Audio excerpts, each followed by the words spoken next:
This channel does not promote any violent, harmful, or illegal activities. All content provided by this channel is meant for an educational purpose only. এই মুহূর্তে একটা অন্যতম বড় খবর, যে ছবি আপনারা দেখছেন, মালদা মেডিকেল কলেজে ফের আগুন, প্রসূতি বিভাগে আগুন, ভয়াবহ আগুন। এই মুহূর্তে টিভিএন বাংলা এক্সক্লুসিভলি ছবি দেখাচ্ছি আপনাদেরকে।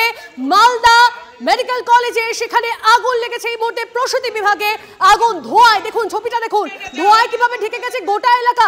আমাদের প্রতিনিধি শুভতোষ আমাদের সঙ্গে রয়েছেন। শুভতোষ, কি পরিস্থিতি, কিভাবে আগুন?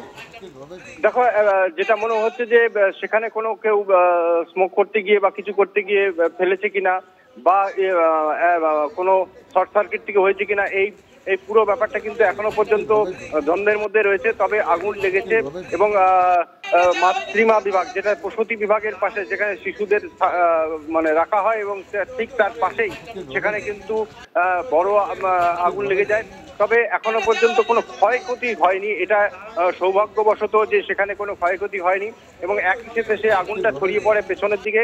যে সেখানকার কর্মীরা যেটা জানাচ্ছিলেন যে হঠাৎ করে আগুনটা লাগে, এবং সেখানে স্পেসিফিক্যালি জানতে চাইবো, নিকু পিকু বিভাগের কাছে কি আগুন? হ্যাঁ, একদমই তাই। সেই বিল্ডিং এর মধ্যেই আগুন, এবং সেই বিল্ডিং এর মধ্যেই আগুনটা লাগে, এবং আগুনটা লাগার পরে দ্রুত দমকল চলে আসে, এবং তার আগে সেই যারা কর্মী আছে তারাও নেভানোর চেষ্টা করে, এবং দমকলের একটি ইঞ্জিন এসে এখন পরিস্থিতি নিয়ন্ত্রণে করেছে। কোনো এখনো পর্যন্ত কোনো কেউ আহত বা কিছু হয়নি। তবে আতঙ্ক ছড়িয়ে পড়ে এলাকা, যারা ওখানে ছিলেন কর্মী থেকে শুরু করে তারা পালিয়ে যান, যারা ভর্তি রয়েছে তাদেরকে নিয়ে দ্রুত সরিয়ে দেওয়া হয়। এর সব মিলিয়ে কিন্তু একটা চরম মানে শোরগোল পড়ে যায়, হইচই পড়ে।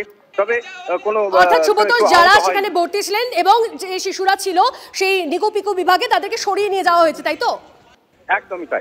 একদমই তাই, এবং দমকলও দ্রুত এসে পৌঁছে যায়। সেখানে আগুন নিভিয়ে দেওয়া হয়েছে। তবে এখনো কিছু কিছু জায়গায় ধোঁয়া উঠছে, কিন্তু বড় যে আগুনটা সেটা পকেট ফায়ারটা রয়েছে এখনো অবধি। হ্যাঁ, এখনো পর্যন্ত দমকল কাজ করছে, এবং সেখানে নিভিয়ে দিয়েছে মধ্যে আগুন, সেটা নিভিয়ে দেওয়া হয়েছে। কিছু জায়গায় ধোঁয়া উঠছে, এবং যেহেতু সেখানে অনেক স্তূপাকার কাগজপত্র থেকে শুরু করে বিভিন্ন কিছু পড়ে রয়েছে আবর্জনা, ফলে সেই জায়গাটাতে কিন্তু আগুনটা সহজে নিচ্ছে না। তো তাহলেও ওটাও নিভে যাবে, কিন্তু এখনো পর্যন্ত কেউ হতাহত হয়নি। কিছু ক্ষয়ক্ষতি হয়েছে, যেটা একদম বোঝা যাচ্ছে। হতাহতের কোনো খবর নেই, তবে ক্ষয়ক্ষতি হয়েছে। শুভতোষ, নজর রাখো।